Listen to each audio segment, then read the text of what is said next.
itong si Congresswoman Luistro may nadiskubre po dito sa lungsod ng mga Duterte, mga kababayan, na kung titingnan po natin, bukod pala sa nakakalulang mga confidential funds nitong si Sara Duterte, nakakalula din, mga kababayan, yung mga confidential funds nitong Davao City.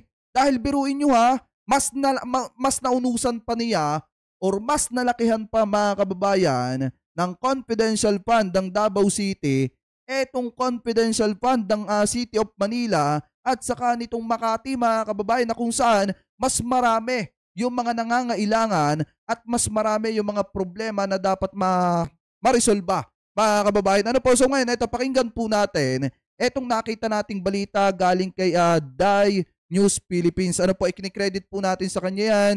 Kanya po yan, hindi po yan natin, gagawan lamang po natin ng reaction video. So ito, pakinggan po natin, mga kababayan, kasi ang nakalagay dito,